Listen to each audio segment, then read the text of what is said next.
افغان طالبان کا نام نہاد دستور طبقاتی تقسیم پر مبنی انسانی حقوق اور غلامی کا مسودہ ہے۔ طالبان کے اقتدار کے بعد سے انسانی حقوق کی مسلسل خلاف ورزیاں کی جا رہی ہیں۔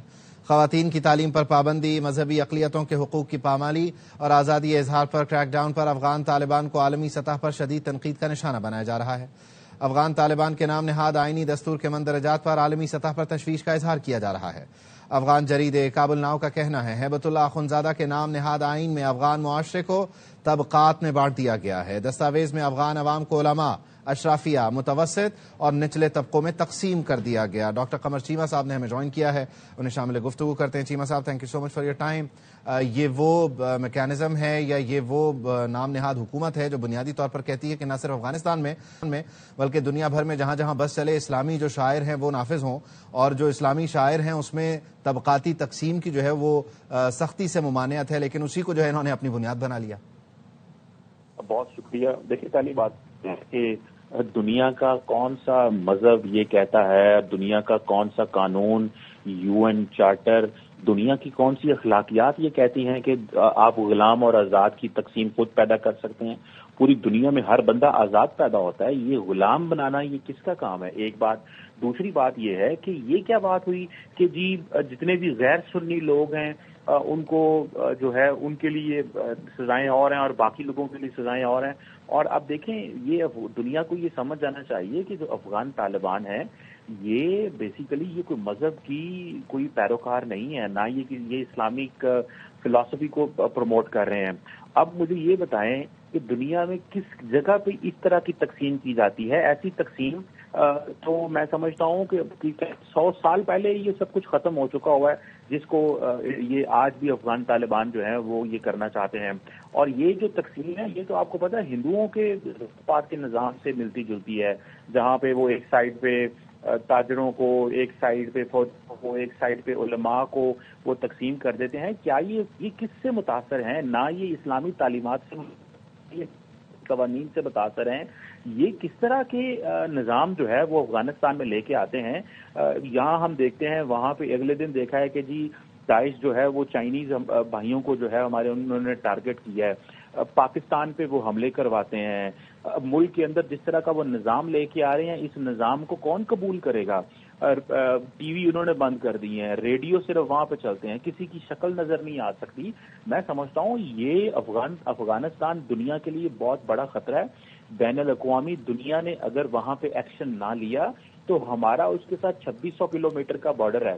ہمیں اس چیز کو دیکھنا ہے کہ یہ جس طرح کی سوچ، فکر، قوانین وہاں پہ دنیا میں جو آزاد انسانوں کے لیے لے کے آ رہے ہیں، اس کے اوپر میں سمجھتا ہوں بین الاقوامی طور پہ کم از کم OIC کو، آرگنائزیشن آف اسلامک کوآپریشن کو، اس کے اوپر ایک کانفرنس کا انعقاد کرنا چاہیے کہ ہیبت اللہ اخندزادہ جو ہیں وہ معاشرے کو کس طرح 4 حصوں میں تقسیم کر سکتے ہیں۔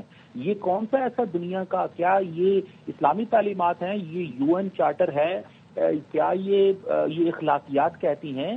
یہ کون سے مذہب کی تقسیم ہے؟ تو مجھے یہ لگتا ہے کہ مسلمان دنیا نے اور بین الاقوامی دنیا نے جو افغانستان سے نظریں چرائی ہوئی ہیں، ہمارا دھیان ہی نہیں ہے افغانستان میں کہ کس طرح، دیکھیں افغانستان جو کچھ کر رہا ہے اس کا پورے معاشرے کے اندر خطرہ ہے۔ ایران کو بھی خطرہ ہے، پاکستان کو بھی خطرہ ہے، ہمارے سوشل فیبرک کو خطرہ ہے، مسلمانوں کے سوشل فیبرک کو اس چیز کا خطرہ ہے کہ پوری دنیا میں ہم یہ بتاتے پھرتے ہیں کہ جی افغانستان ایک اسلامک ایمریٹ ہے۔